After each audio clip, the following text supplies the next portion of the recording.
Okay. Dear Excellencies, dear members, ladies and gentlemen, welcome to the 40th General Annual Meeting of the Swiss-Chinese Chamber of Commerce. It's a pleasure to see so many of you, close to 100, attending the AGM, and also see and hear so many familiar faces and voices. Thank you very much.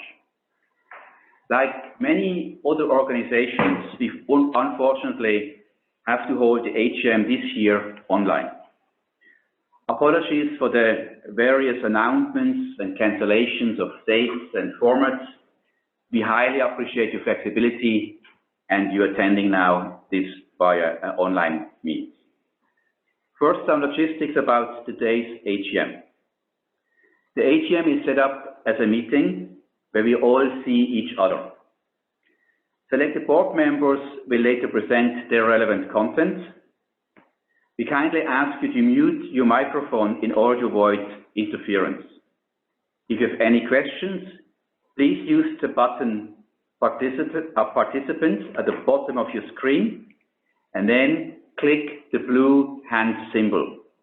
We then see if you want to speak in the Q&A session. We invite you after each presentation and unmute you then if you have raised with the blue hand symbol.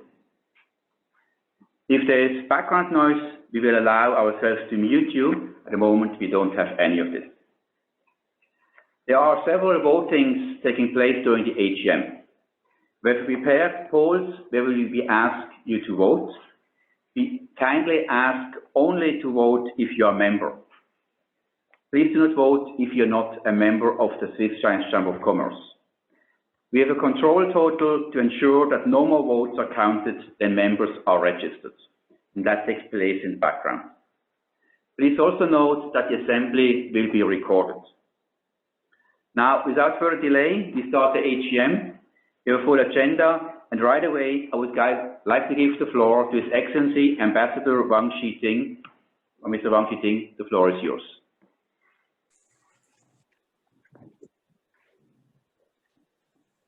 Dear President Felix Suter, dear Mr. Rosberg, ladies and gentlemen, dear friends, good evening.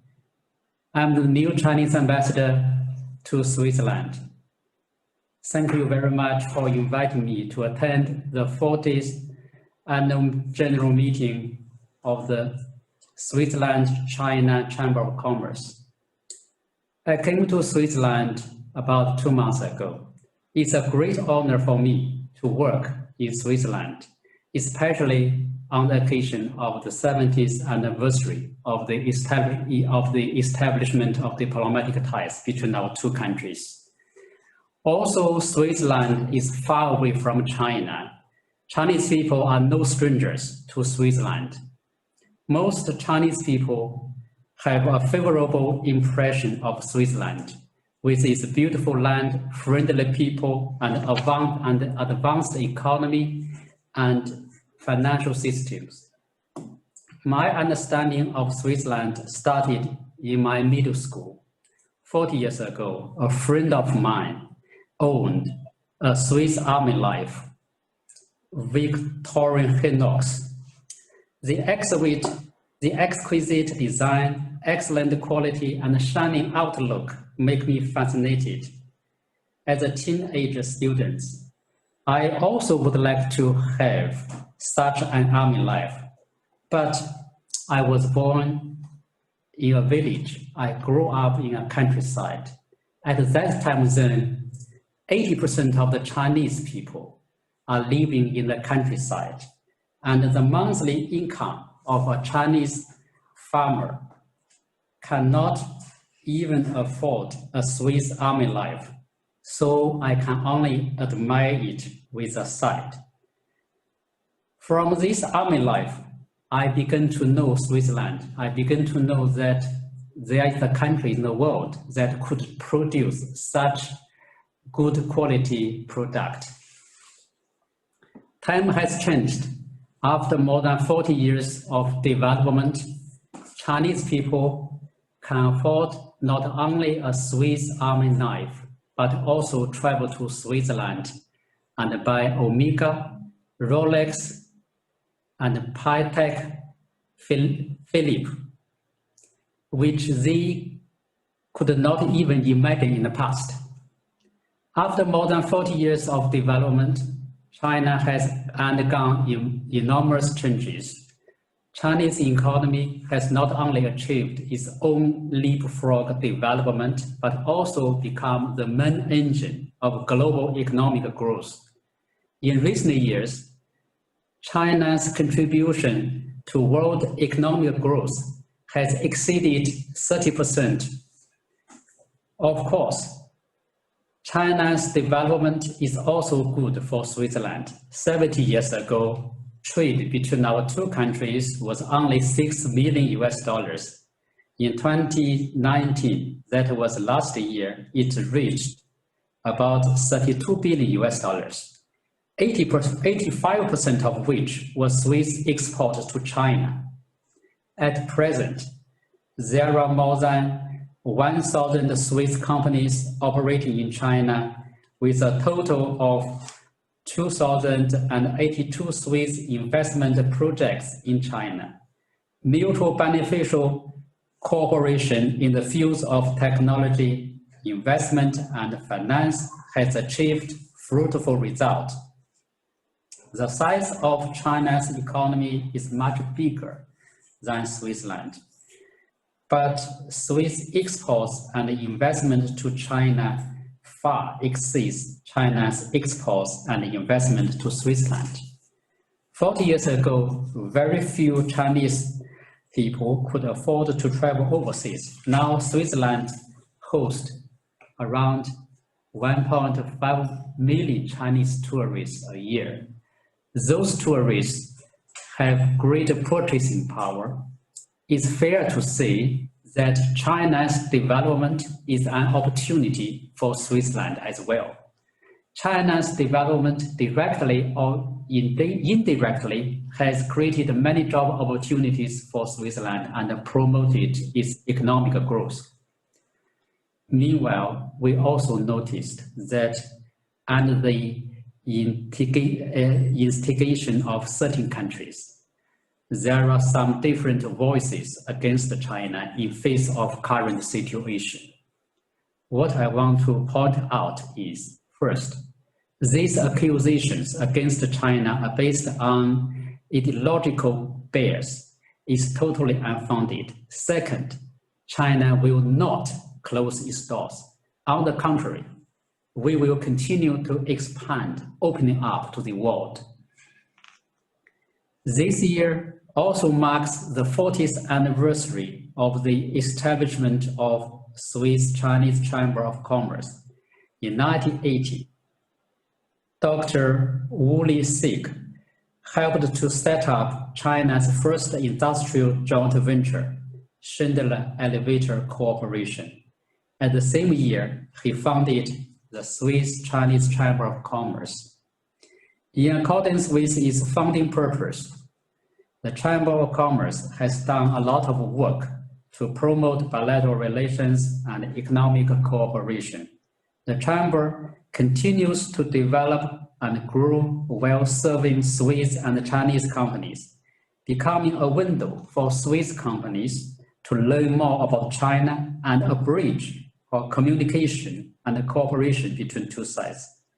Here, on behalf of the Chinese Embassy in Switzerland, I would like to congratulate the Swiss-Chinese Chamber of Commerce for its 40th anniversary and express my sincere thanks to the Chamber of Commerce for its work and contribution.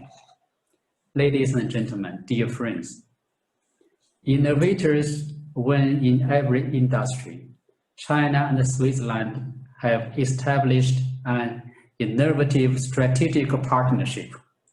We encourage companies from both sides to cooperate in precision manufacturing, smart manufacturing, energy and environmental protection, biotechnology, and other fields. China has great potential in digital economy, nutrition and health, fintech, and online education.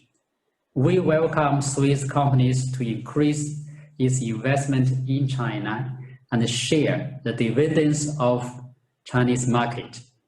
We would like to encourage the business communities of our two countries to enhance the information exchanges, experiences sharing, and business matchmaking. Swiss companies could seize the opportunity and leverage their advantages to create more new growth.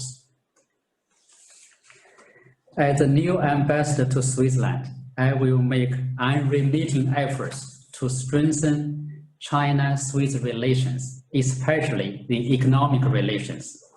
In this regard, I believe that the Chamber of Commerce could play an even more greater role.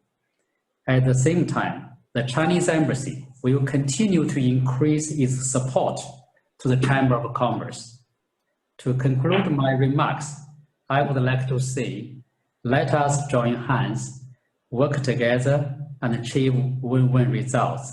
And also, this is a very special time, a time of COVID-19. I wish everyone a good health. I'm very confident that we will eventually defeat the virus. I'm looking forward to meeting you in person very soon. Thank you very much. And may the meeting a success. Thank you. Bye-bye. Thank you, Ambassador Wang Xiting, for these welcome remarks and the good wishes. I really appreciate your comments, and I believe we have a great future together. And as you said, we will overcome this challenge and fight the COVID-19 virus. May I go straight ahead and give the floor to Felix Rosenberger, Acting Head, Bilateral Economic Relations, Asia Oceania from SECO. Felix, the floor is yours. Thank you, Felix. Thanks to the Chamber for inviting me again. Not that I'm telling you something you haven't heard before. It's the same as every year, and as the same as every year, I try to keep the time I'm allotted. Next slide, please. So right into my presentation.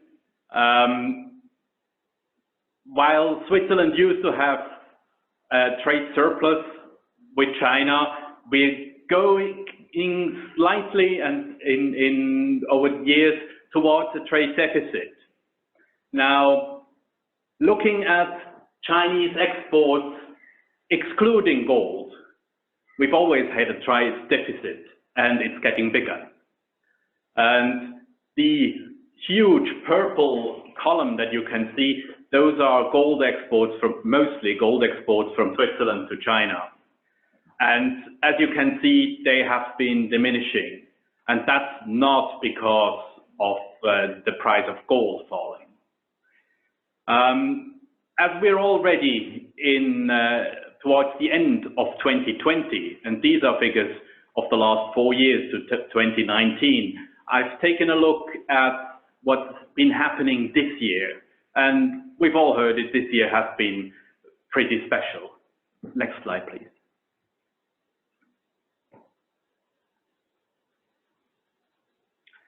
And then came COVID. We started out month by month. In January, it looked just as it had before the last few years before. And then trade broke down, not really, but Swiss exports went really down in April and May, while imports from China grew.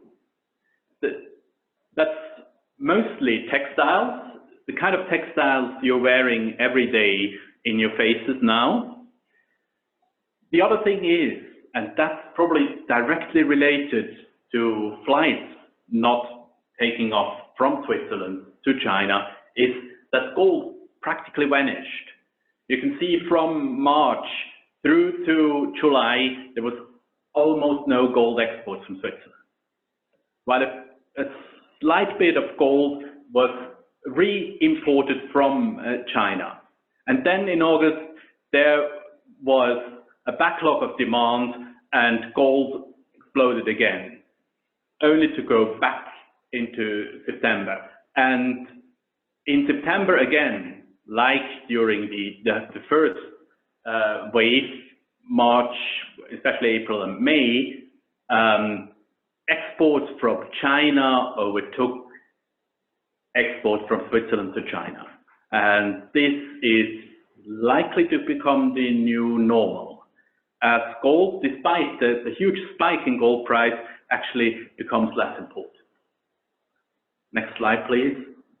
This is just nostalgic, I know. You've seen it before, I've showed it last year. That was April 2019.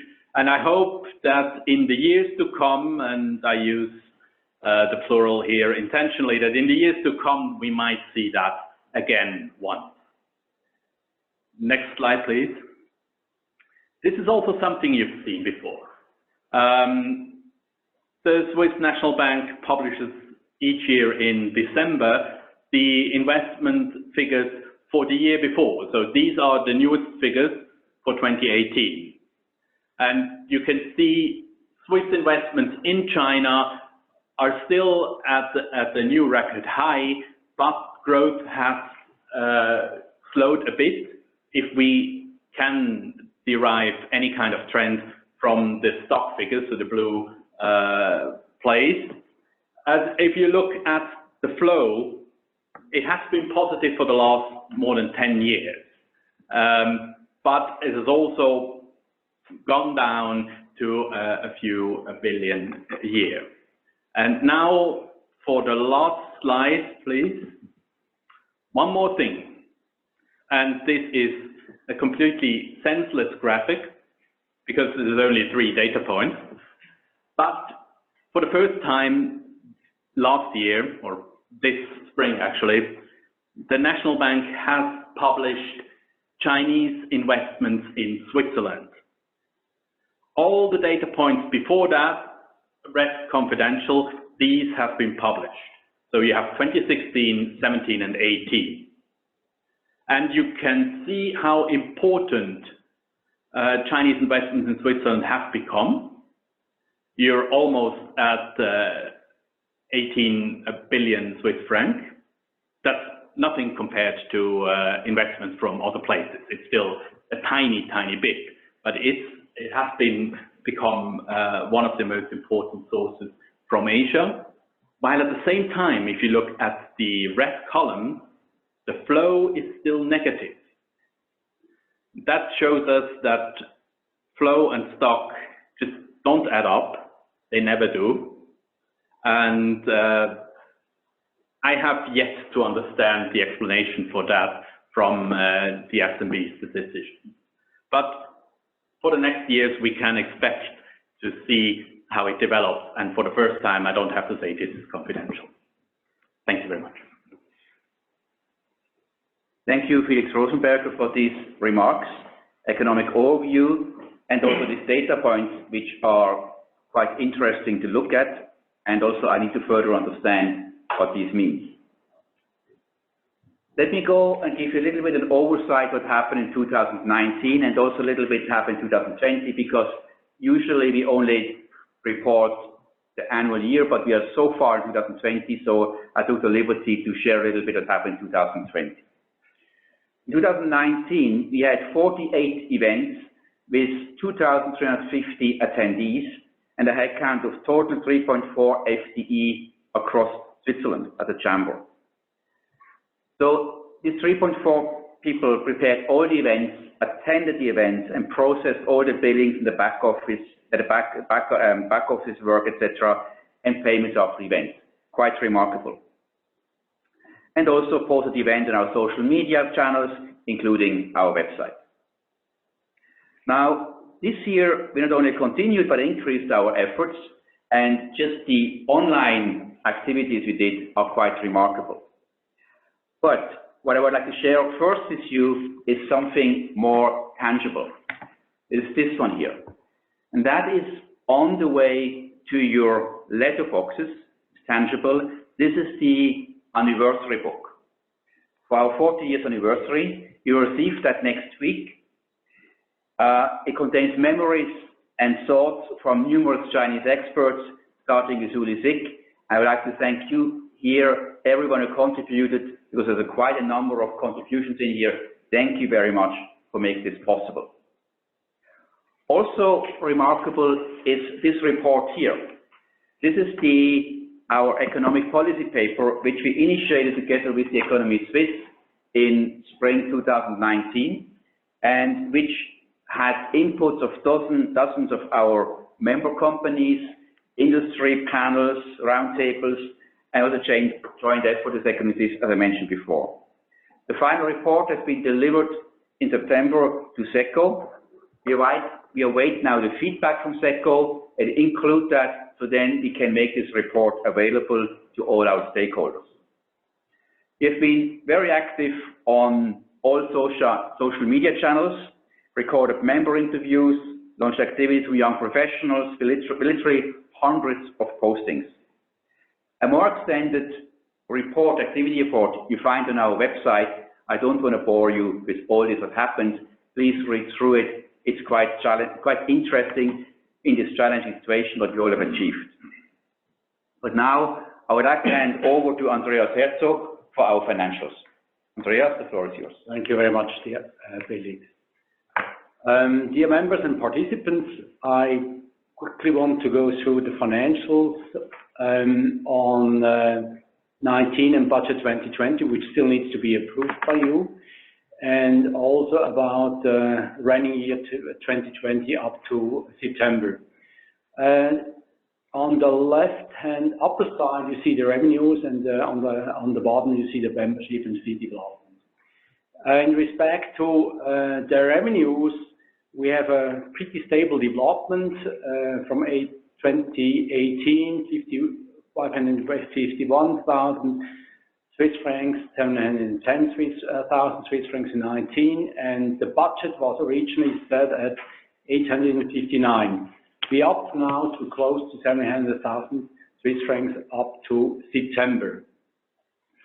The net income also looks quite stable, thanks to obviously less activities we have done this year. Restrictively, we have not done in physical meetings all the events we have gone through, but like we do now via video.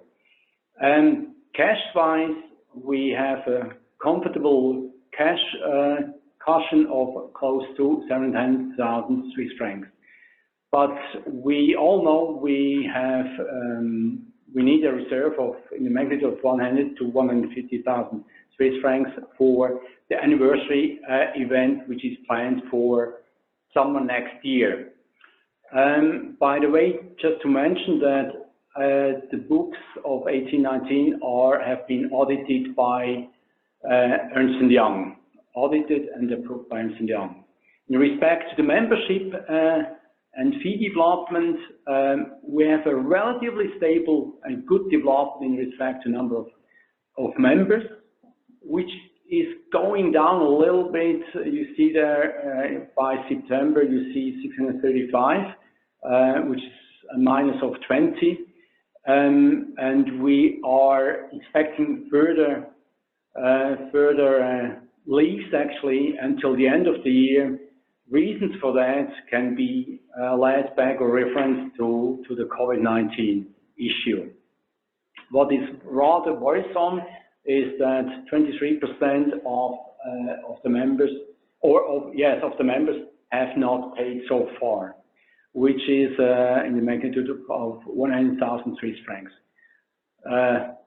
Quite clearly, we are running off those people, and we are quite optimistic that we will be able to cash at least part of that. I do not want to repeat what Felix already mentioned in respect to the highlights. Important to know is we still have the big event in the planning, which takes place in summer 21. Hopefully, the coronavirus will be over by then. Now, we still need to vote for the actual 2019 and the budget, original budget 2020.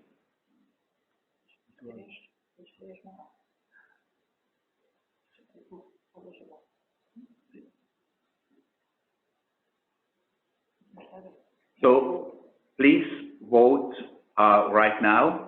Approve, refuse, or abstain.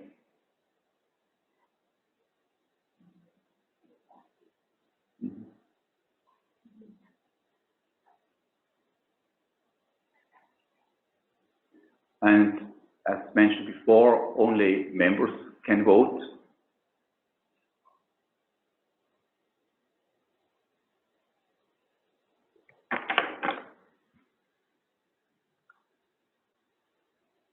We have 10 more to vote.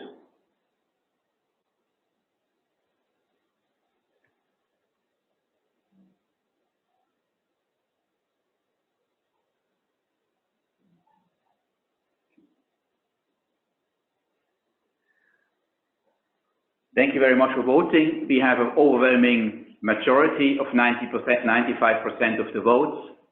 Thank you very much. The next vote is to approve the budget for the year 2020. Please vote now. Approve, refuse, abstain. And as you could see, we have already done almost 10 months of this year, and we have been quite within the budget which we have foreseen. Thank you, Andreas, by the way, for that. Thank you very much.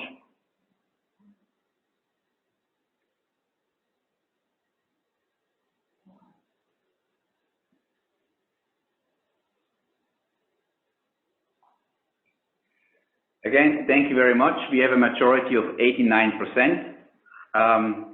These are quite high numbers. Thank you very much. We really appreciate your trust in us.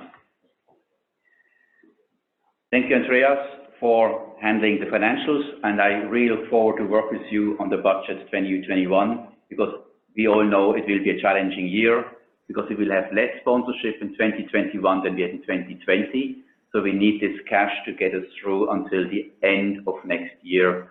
So we have taken measures for that, and we are quite vigilant in making sure that your chamber stays on healthy financial grounds. I would like now to come to release the board, and would like to give over to Philipp Boxberger to handle the release of the board. Philipp, the floor is yours. Thank you, Felix. First of all, I would like to thank you and all other board members for their dedication and commitment to the chamber. It's amazing what you have done in 2019 and what you are doing in this very special year, 2020. And therefore, I would propose to release the entire board for the year 2019. And there's also going to be a vote. Please take the opportunity to vote to release the board now.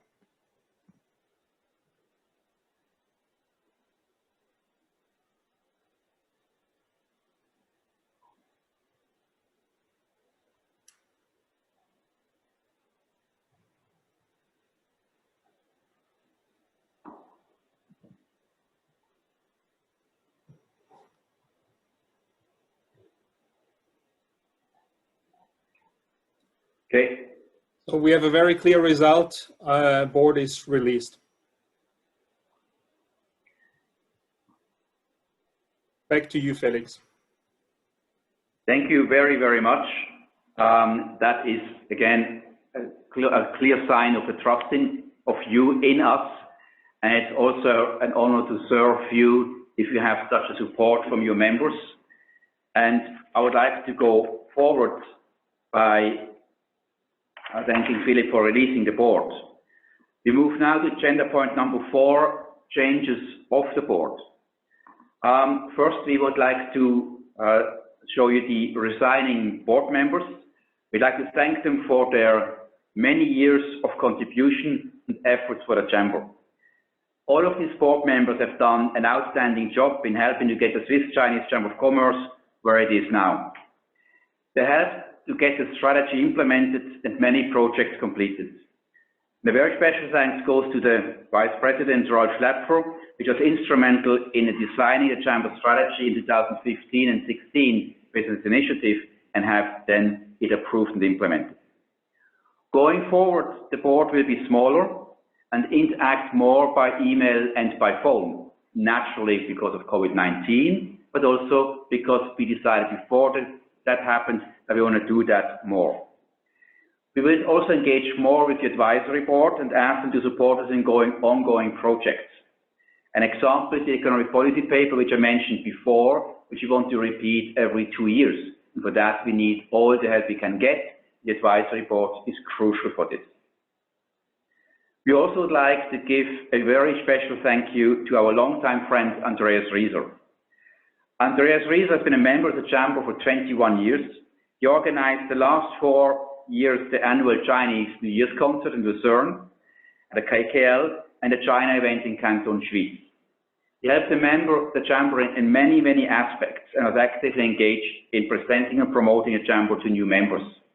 We hope that he gets well and perhaps he can soon attend our physical events once more. Next slide shows that the new blood helps to re-energize the board and bring in new ideas. I introduce to you the new board members. Alexander Gaillard will take over the role as the president of the Geneva Chamber.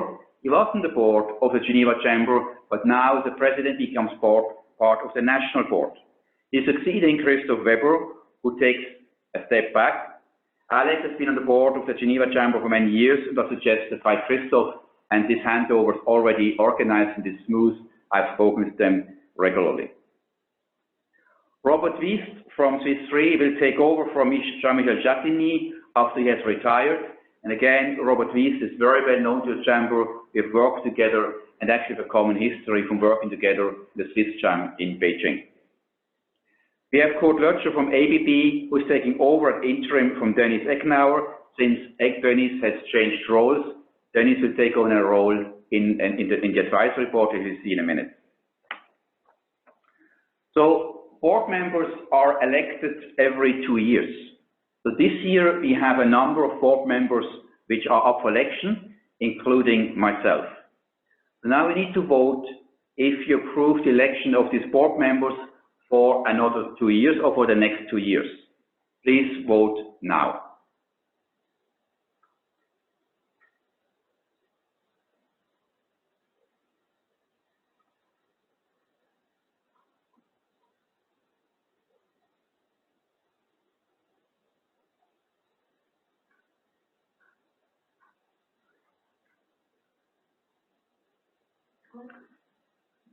Thank you very much for this 96% vote, yes vote.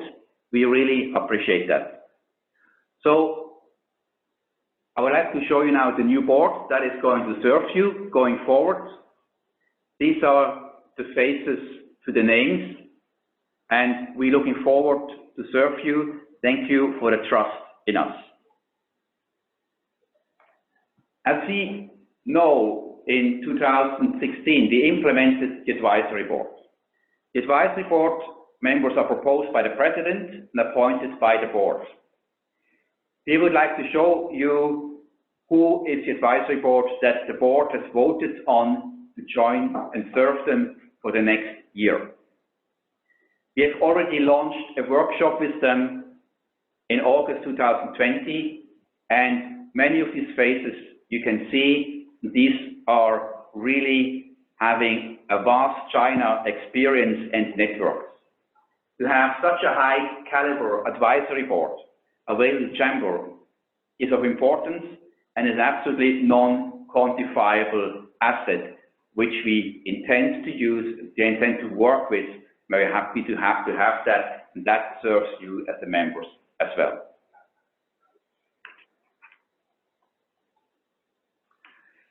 We come to the election of the auditors. We had Ernst & Young for many years as our trusted auditor. And it's normal that after a number of years, and we had E&Y for many, many years, that we change the auditors. So we'd like to thank Ernst & Young for their service and really appreciate our appreciation. For the audit of 2020 and going forward, we would like to propose the election of our new auditor, the firm BDO, as our new auditors. May I have your vote on that we electing BDO as the auditor for the Swiss Chinese Chamber of Commerce. Please vote now.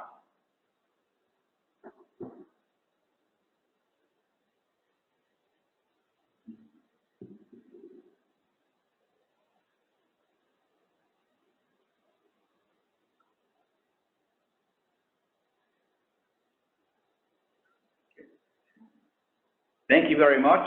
We have an overwhelming 93% yes votes for this. So BDO is elected as the auditor going forward for our financial books. Thank you for your approval. Further, we would like to make a change to our articles of our association. Our official articles are in German, since there are registers in the Handelsregister here in Zurich. So their rest is written in German. Below is the English translation. We would like to adjust the articles to have a maximum age for nomination as a board member to be at 65, and the nominee candidate has to be employed by an employer or actively pursuing economic activity. The reason for that is, as a Chamber of Commerce, we want to make sure that our board members are representing the economy, representing the members of the economy are active, and therefore would like to have that ensured, and latest age to be nominated at 65 for a 2-year period. Re-election would then be with 67 no more possible. We believe that it's good to have that in place, ensuring that we're handing over responsibilities to the next generation and have that in our articles. We would like you to vote on that. Please vote now.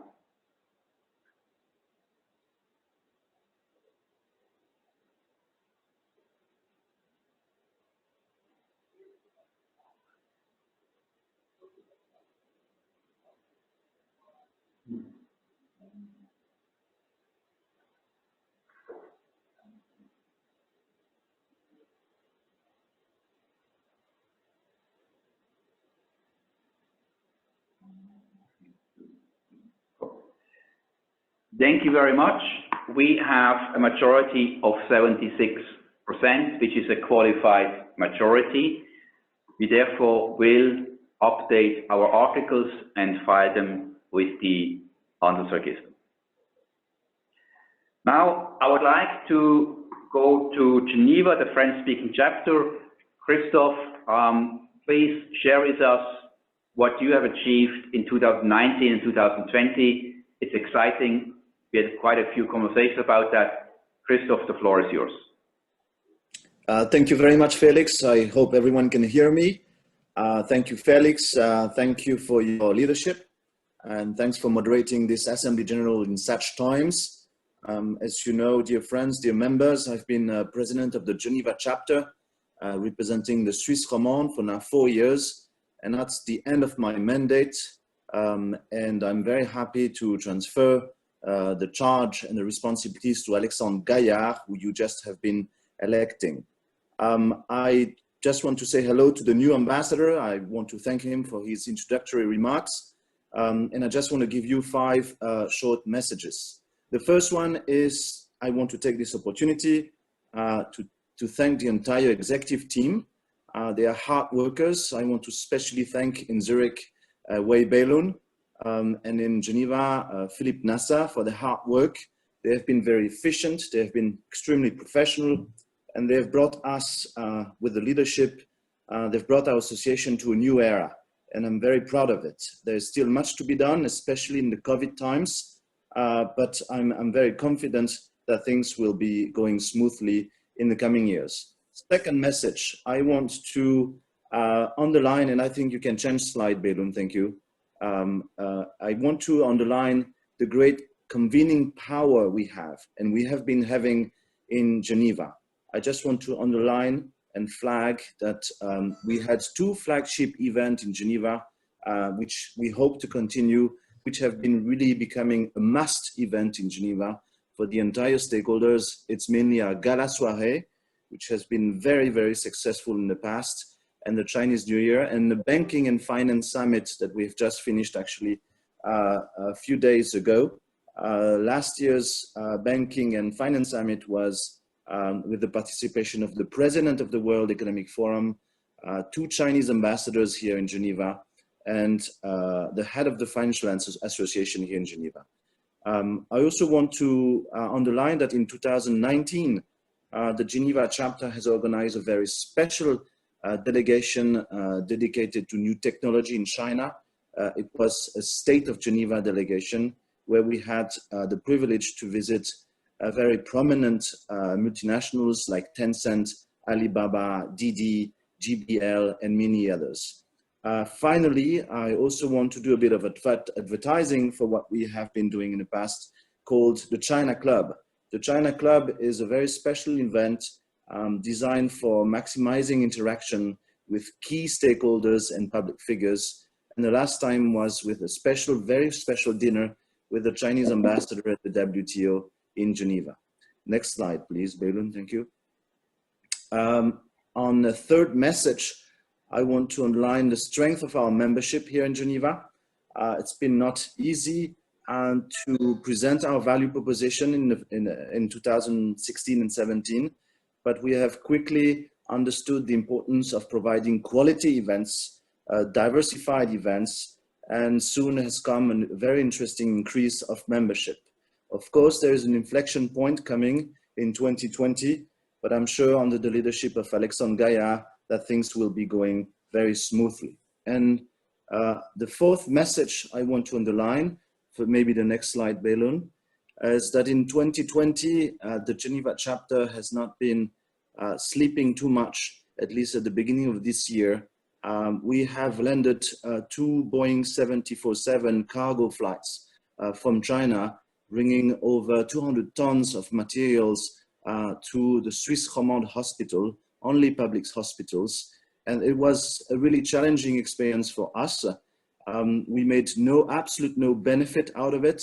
It was purely dedicated to the support as a social or benevolent activity we've been doing. And we are very proud of that achievement on behalf of the Swiss Chinese Chamber of Commerce.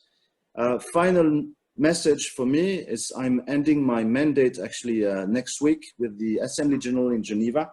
And it's time to say goodbye. I've very much enjoyed this experience. And I am very proud of my successor, Alexandre Gaillard, who's a very young, talented, smart, and good-looking entrepreneur. He's the CEO of InvestGlass. And I hope to stay in touch with all of you in the future. And I'm at your disposal should you pass by Geneva. Thank you, Felix. Thank you, Christophe. Very much appreciated. I would like to give the floor to Alex Zhang. Alex, the floor is yours for the Italian-speaking chapter.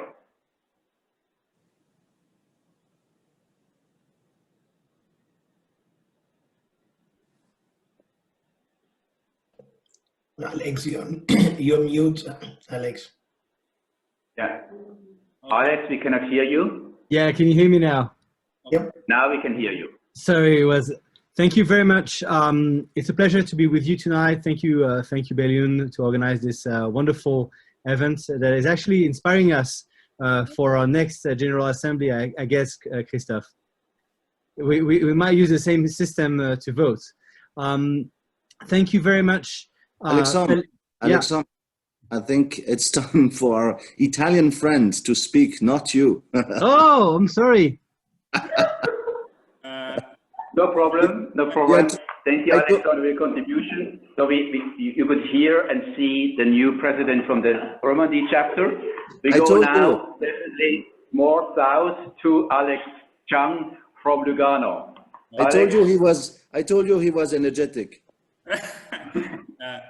We are a small chapter, but we are, so don't forget us. Well, by the chance, we say hello to Alex when allowed in Geneva. Well, in 2019, my first year as Ticino chairman, Beirut, please, next page. Alex, can you speak up a little bit? We barely can hear you. Can you hear me now? That is much better. Okay. Yeah, next page, please, Arun. Yeah, thank you. In 2019, as my first year as the chairman, the chapter has settled down 3 guidelines for promotional activities, and including internationalization, networking, and information giving. Next page, please, Arun. So during the years, the Ticino chapter was able to hold various activities, including 3 big events and 1 mission to China, which we have involved totally 90 Swiss enterprise, and we gained 11 media mentions. And in the next slide, we are going to show you quickly the detail about the events. In 2019, July 14th, the Inter Club, a football club, pre-season retreat was held in Lugano Stadium, and there were more than 100 sports-related companies and 20 chambers members from Zurich joined the event. So since 2016, the Chinese Suning group has taken stakes in this Italian football club, and it's quite important for our Ticino reality. Next page, please, Arun. And the next event, the big event we have held is on September 13th, the annual forum of Ticino Trustee Association was held in the Lugano Banking Study Center, where the chamber was the co-organizer. And the event was very successful, and this is also thanks to the participation of Chinese embassy, as you can see from the slide. Next page, please. And the last, on November 1st of 2019, the chamber has organized a 5-day mission to China together with our local partners, where we have involved a dozen of Ticino companies.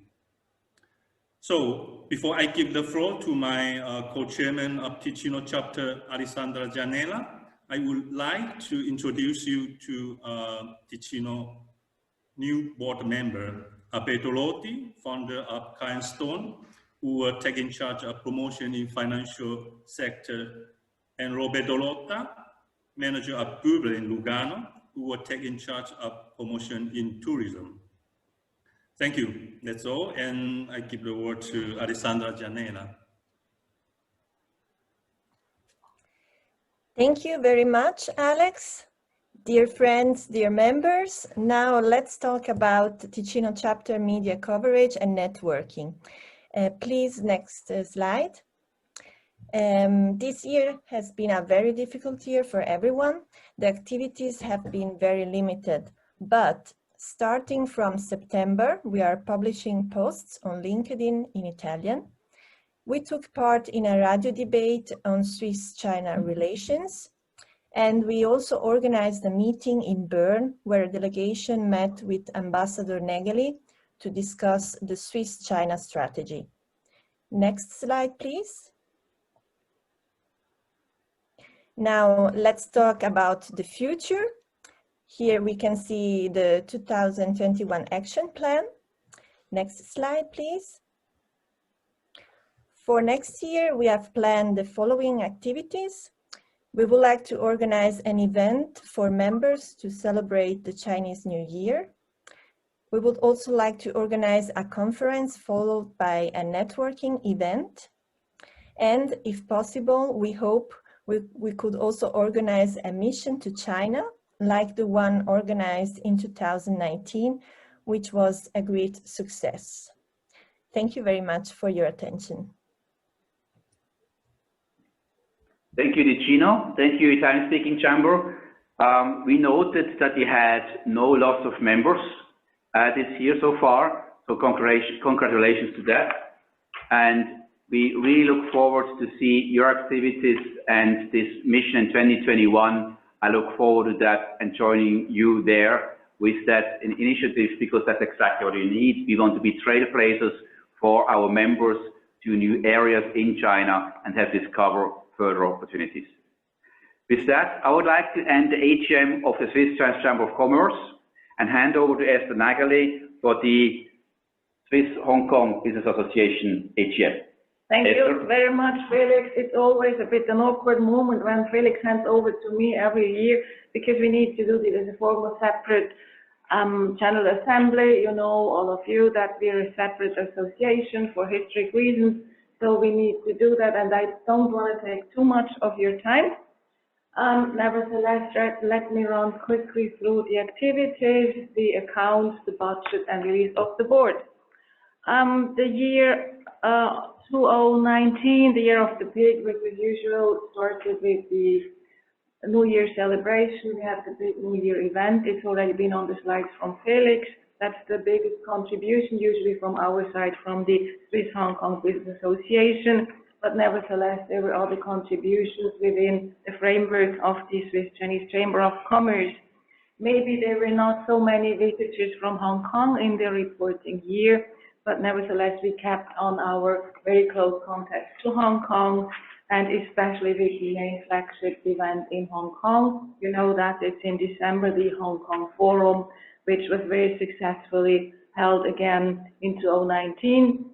As usual, there were opportunities to meet business people, senior executives, to learn about Hong Kong and also mainland China. It's not just the Hong Kong activity. There was also a delegation succeeding the meetings in Hong Kong to Dongguan and Foshan.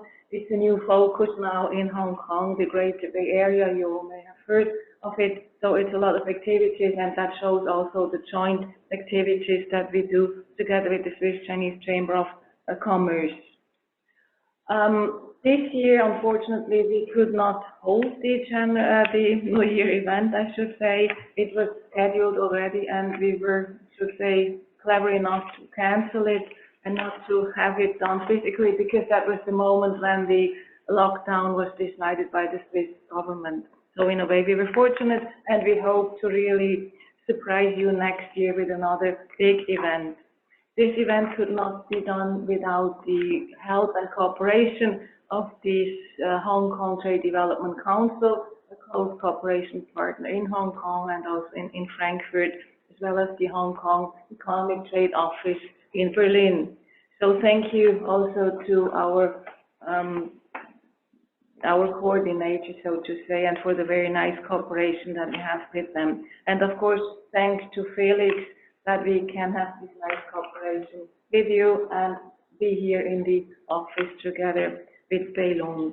So we share the accounts, you know that, and this brings us to the approval of the account. You don't need to vote on the activity report, but the accounts, I don't think we have separate accounts. We don't have them because they are included in the Swiss Chinese Chamber of Commerce's account that's been approved, and it's also in our statutes. You have seen them, and they are positions where you can see what comes in from the membership of the Swiss Hong Kong Business Association, and we do contributions. There's also some sponsoring which is not in the accounts because it's direct sponsoring done to our events, especially the New Year reception. So I think we can have the vote on our accounts now. May I ask you to vote on the accounts which were included already in the Swiss Chinese Chamber of Commerce account?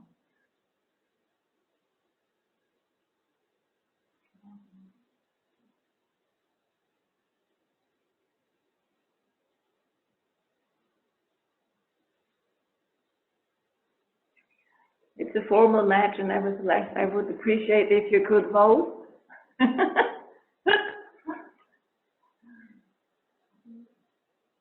We still have some people not voting. The majority. It's okay. So we have an approved vote. Thank you very much on this. Let's move on to the next item on the agenda. It's the budget again, the vote on the budget, which was included in the budget of the Swiss Chinese Chamber of Commerce. May I ask you to formally vote on this as well?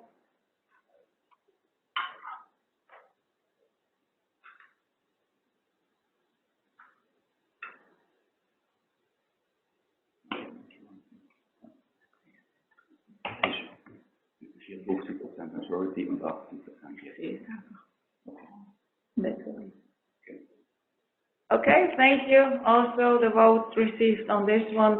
As the last point, a formal point, may I ask you to vote on the release of the board? We do have a separate board of the Swiss Hong Kong People Association, since we're a separate association, and I would also like to ask you to vote on the release.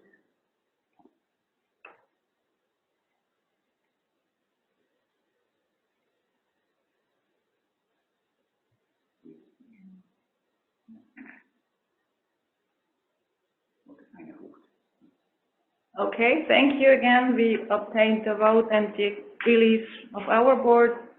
So thank you again. And I think this closes my remarks.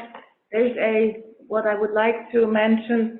The Hong Kong Forum is coming up, and it's in a way a good opportunity due to COVID that you don't have to physically travel to Hong Kong if you want to be part of the Hong Kong gathering in December. It has been distributed invitations. Please have a look at the program. It's beginning of December, 1st of December. I would be very happy to see as many as possible of you online at the Hong Kong Forum. So thank you, Felix. Thank you. Thank you, Esther. Thank you very much for this once again, very Swiss timing closing. We are exactly 1 minute ahead of our allocated time of 60 minutes. So with that, we conclude the AGM of the SCCC and the SHKBA. So now we come to the keynote speech. As every year, we have invited a keynote speaker. This year, we have the honor to have Mrs. Ginny Yan, a Chief China economist from the ICBC Standard Bank in London, to join us via e-link, and she will give a keynote speech. Ginny leads the China Market Strategy and Research team. Her focus is to deliver China macroeconomic and market insights to international external stakeholders. She also launched with her team the Belt and Road Economic Indices, which offers unique insight into China's increasing connectivity with emerging economies. She also has stakeholders, and as you can see, all of her background is there on the slide with you. I would not like to speak longer and give the floor now to Ginny from London. The floor is yours. Thank you so much. Hopefully you can hear me well. I am here in London. Unfortunately, I couldn't join you, of course, in person, as we've been saying that COVID has struck us all. And I think, I fear that London is probably in an even worse situation than yourselves in Switzerland. I'm very, very delighted to be with you, Your Excellencies, ladies and gentlemen. Very grateful for this invitation to come and share some of my macroeconomic thoughts. And I couldn't have picked a better day, really, because you've obviously knew that this is the wrap up and conclusion of the 5th plenum today, which is incredibly important meeting in China, really setting the agenda for the next 5 years. So what I like to do the next maybe 10-15 minutes is just to give my brief outlook for China's macroeconomy. And of course, as the title of the presentation suggests, I would also like to talk about what actually this means for the rest of us, the rest of the world. So without further ado, I want to start by looking at the first slide. Please, Beilun. So I wanted to talk through the content. I will go through, some of you will be very familiar already with China's economy and the latest data. We've had the Q3 set of GDP data and various activity indicators. So I hope to look through some of that data, but also some other high frequency data, and really look across different industries, different sectors, and then also different aspects of the macroeconomy. Next slide, please, Beilun. So in summary, some of my conclusions really are outlined here in my summary slide. what we have seen so far this year is resilience. I say resilience because, you know, in any other previous episode of stimulation of the economy or support for the economy, we probably would have seen an even bigger upshoot or V-shaped recovery in China. What China has been used to since the financial crisis is this extreme supportive reaction after any episodes of global downturn. But this time round, we didn't see that. In fact, what we saw is a very balanced approach and very visible from a monetary perspective. The monetary stance was not to pump huge amounts of liquidity into the market like last time round. It wasn't to support massive rounds of fixed asset investment. There was some indeed, but certainly only enough really to get the economy back going again. This is exactly what we saw. Next slide, please, Milo. So I think the IMF figure speaks for itself. We don't have to rely on China's own set of data. Many investors do ask me that data. Is China's own statistics reliable? Well, it doesn't have to be. We use all sorts of data, and one of those is definitely the IMF's projections. And IMF conducts very comprehensive set of studies on China's economy. But in terms of projections going forward, certainly you can see there, China will lead the global recovery. Now, the real question really is, what does that recovery look like? We know, for example, not only China, but emerging economies will be leading the world out of the recovery. His Excellency, the ambassador, did point to the fact that China contributes 30% of that global recovery in GDP. But in fact, how much of the emerging market and developed economies recovery is actually dependent on China's growth? And that is a question we have to ask ourselves. Next slide, please. And this again is just giving a summary of the key, obviously major advanced economies, the projections for this year, mostly in negative territories there, but emerging economies looking equally bleak for the rest of this year. China, of course, an outlier, but next year, 2021, we will see recoveries across the board. Majors, of course, we've seen massive rounds of fiscal stimulus, but that will have a lagged effect, usually between 6 to 12 months lagged effect, and that will give some boost to the growth next year. So we will see the US, Euro area, and of course, the rest of the advanced economies coming back with the growth. But that growth projection really still relies on the rest of the world, mainly China, recovering as well. Next slide, please. So looking at the latest quarterly data, what we saw is a very significant V-shaped recovery. Now, what this means is that given that we had very deep negative growth in the first quarter, all in all, this year, China is on target to reach around 2% annual growth. Now, we've had today in the communique of the fifth plenum an indication that probably we will see an even better growth result this annual in this year. But that all depends on how sustainable the current growth momentum will carry us into Q4. We know that the fiscal policy measures that were introduced in the second quarter and beyond will have a lagged effect, and how much of that we will see in the fourth quarter remains to be seen. Now let's look at the next slide. Thank you.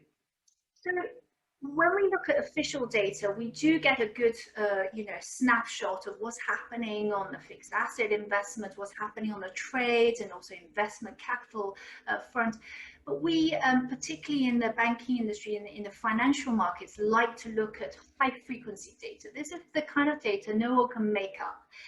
And what we look at, for example, are things like excavator sales. Now, we've had really a huge, upswing in terms of excavator sales, really since, just after Chinese New Year. And that hasn't really tailed off if you think about it. We actually saw a resurgence in excavator sales. And the first 9 months of excavator sales already surpassed the annual total in 2019. Let's look at another set of high frequency data, and that is electricity consumption. We not only look at consumption, we look at generation, consumption, and also across different sectors.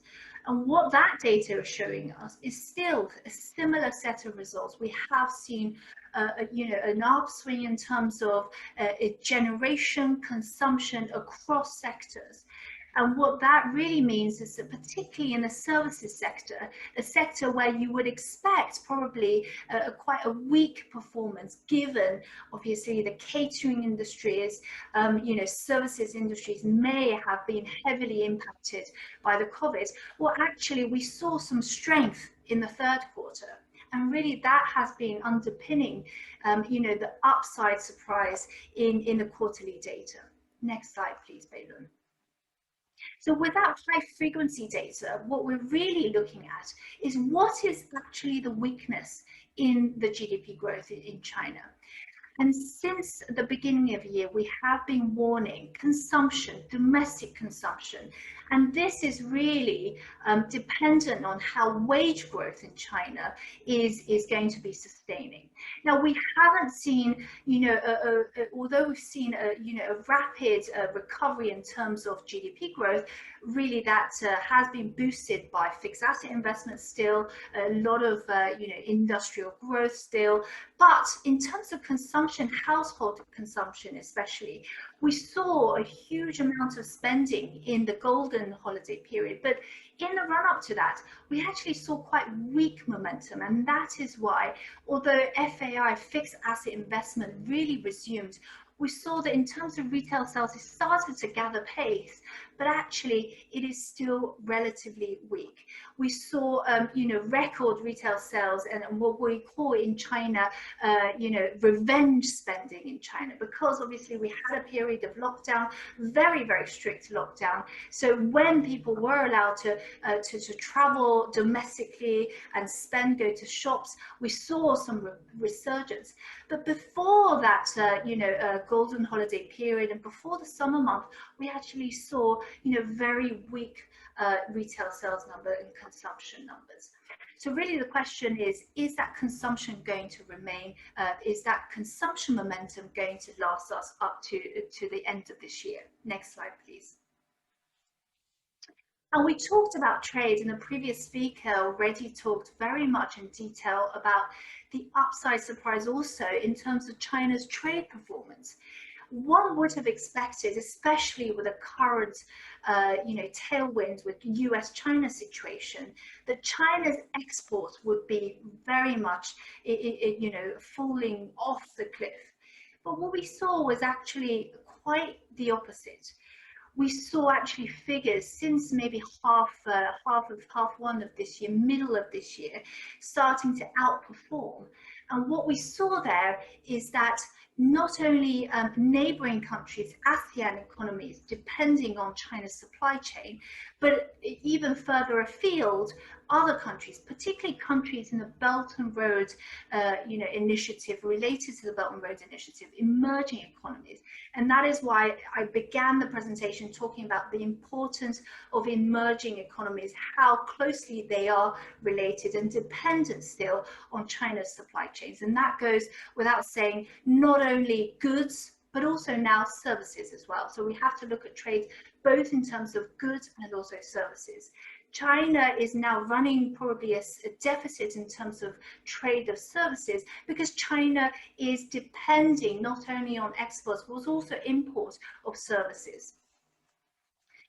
So across the board, we continue to see a resurgence in terms of exports from China, but import is still very resilient. Of course, China continues to rely on imports, particularly of raw materials from the emerging economies, particularly energy.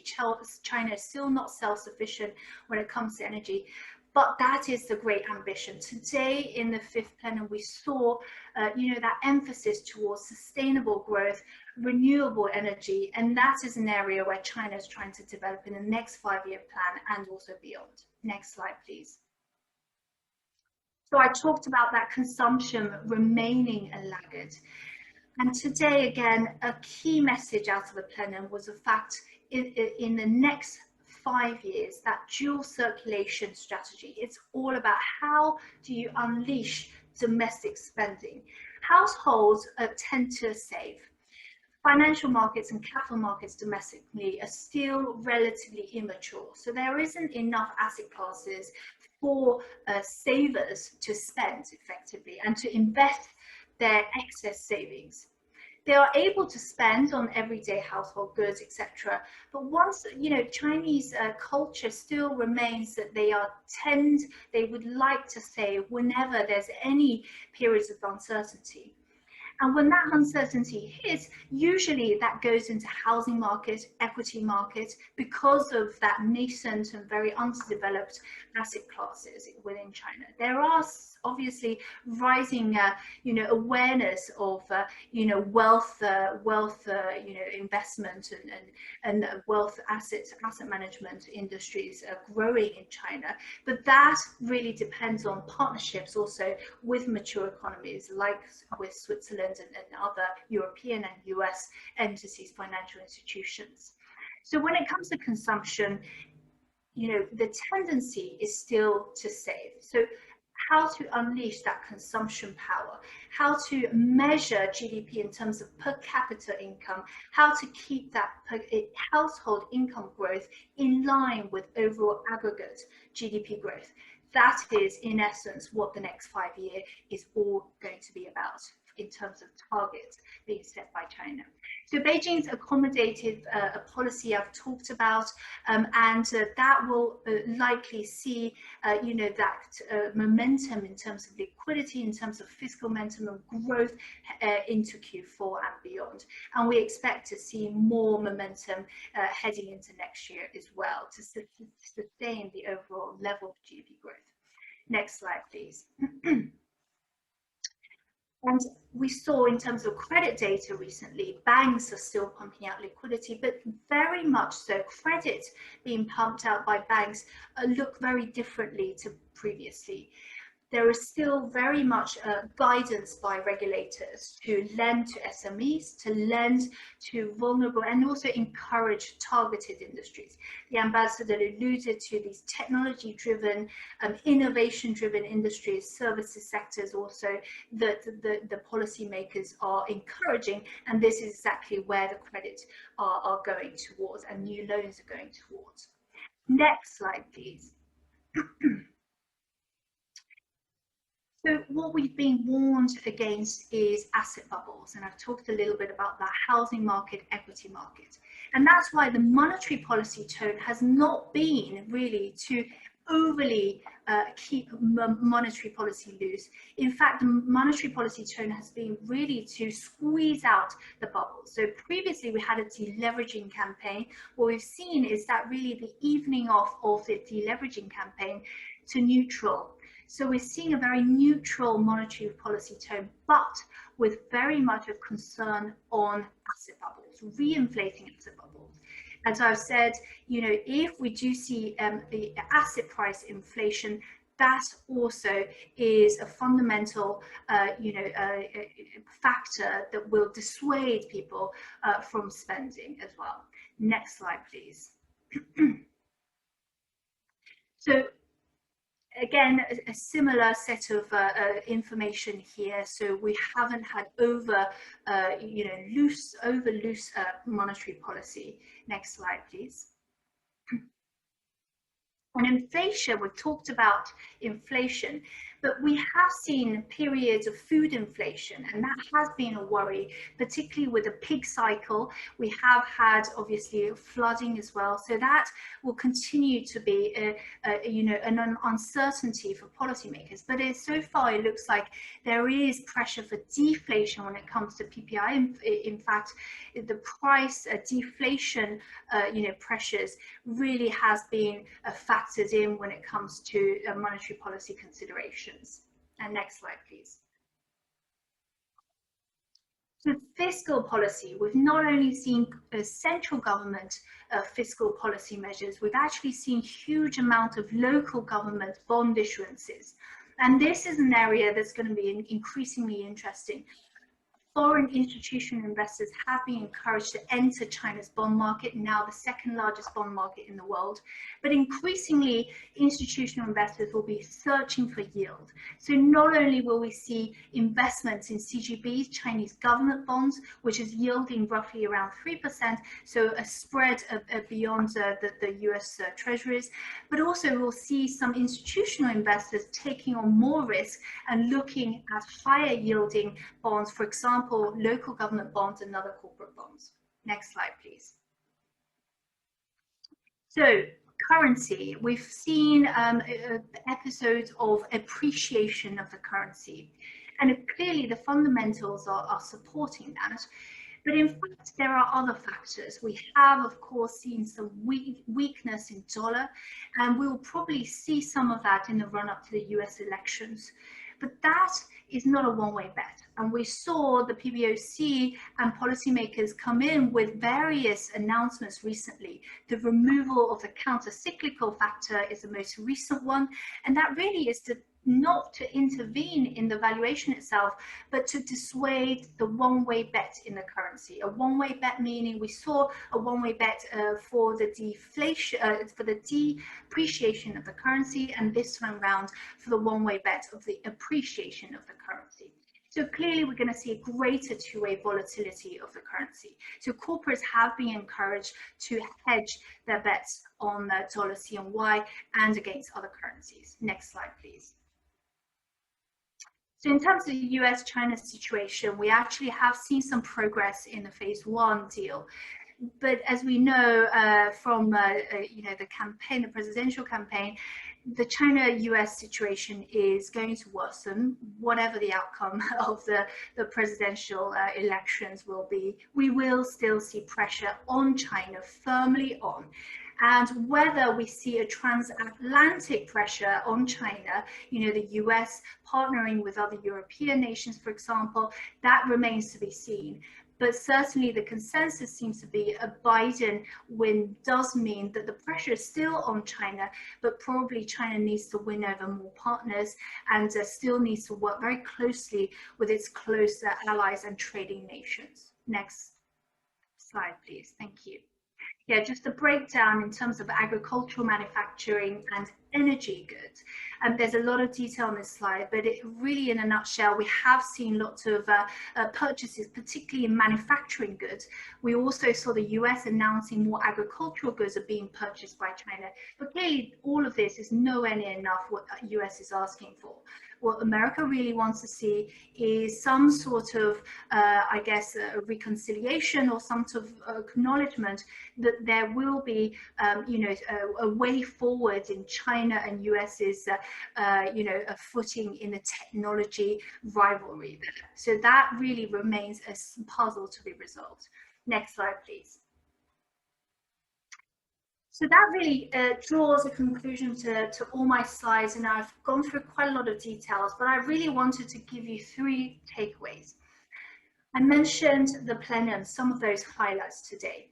A sustainable recovery, China seeking to lead not only in terms of technology, but in terms of sustainable renewable energy technology partnerships with EU and other nations as well on that, but also in terms of how China measures its success in terms of growth.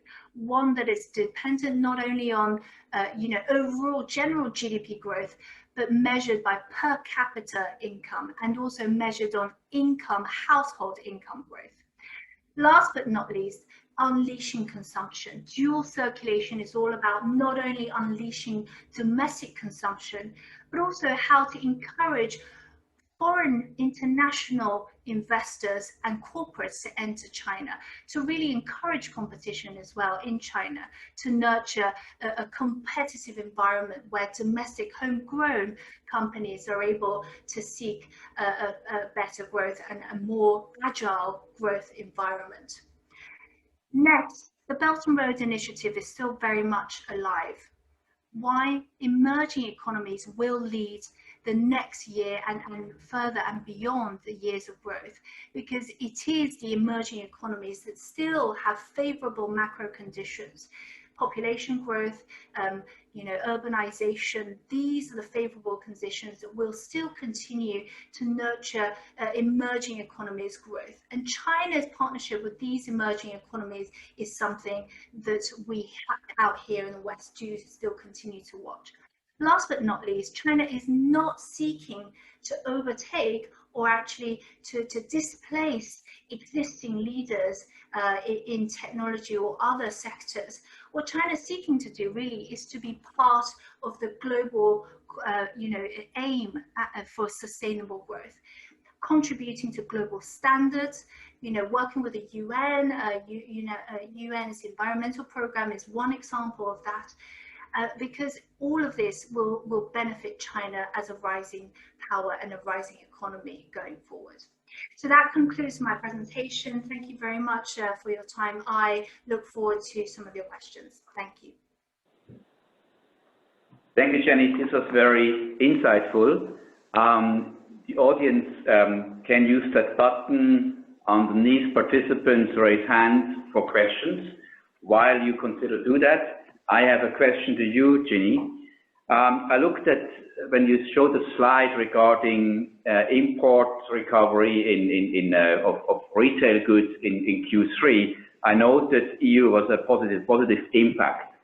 Now, the new dual circulation policy stated by President Xi Jinping, what do you see as the impact of Swiss EU economic players if this dual circulation policy takes place?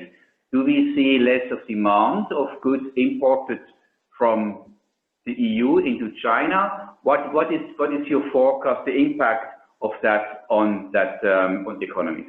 Yeah, so it is a very good question, and it's something that I'm sure a lot of corporates are looking at, particularly global corporates, that is heavily invested in supply chains all over the world. So clearly some industries, for example, auto, one example of that, will be looking to, well, how are the supply chains going to shift? China's dual circulation policy, as I said, is about unleashing domestic consumption power, domestic homegrown brands. But at the same time, those homegrown brands cannot thrive without the input of existing content, innovation-driven, partners. So, and that very much has Europe, the rest of these kind of mature economies at heart. So I very much see that more imports actually from Switzerland and other mature economies in Europe, because actually in the interim to where China can get to a level, get to a position in the value chain where it can become a purely self-sufficient content and innovation-driven sector, it still needs to import to re-export. So I do think that the two-way bilateral flow of trade will still see a lot of volumes between Switzerland. And the fact is, what I see is that particularly open, frank exchanges between Switzerland and China, and that is why it's one of the, I guess, large volumes of trade of goods and also services, and I alluded to that before, but the trade of services is very important because this is exactly what China needs right now, more trade and services. But in terms of goods, China still needs to import to re-export to other markets. So I still very much see increasing volumes, particularly into next year, but also a continuing momentum into the following years in the current the 14th five-year plan. Thank you, Jeannie. That is insightful. So we will have a breather for the next few months and years until the dual circulation really makes progress. But it's good input for our members. Team, are there any questions? Okay, it seems there are no more questions. Ginny, thank you very much for your input. We look forward to potentially see you at our 40 years anniversary event in summer 2021, physically here in Zurich. In the meantime, I wish you stay healthy in London. I wish you all staying at home, that you stay healthy, and we can together bring these numbers down in Switzerland, but also in Europe. With that, we come to the end of the AGM. And all of this is only possible thanks to our sponsors. And first of all, your anniversary partner, ICBC, our two anniversary premium partners, Fisher Tax and Law and Accenture, as well as our anniversary supporting partners, Bühler, UBS, Eurasia Competence, ABD, Switzerland Global Enterprise, and Mattenbach. And by the way, Mattenbach made this book possible. Thank you very much, Vince. And then we have our annual sponsors with our platinum sponsor, Brand Soul, our gold sponsors, Gunvor, and our silver sponsors, Ernst & Young, Air China, PwC, and China Mobile. With that, I would like to close the AGM of 2020 and hope to see you soon at our next physical event. Thank you very much, and apologize that we cannot have a toasty together in person, but we will do that our next occasion when the numbers permit. Thank you. Have a nice evening.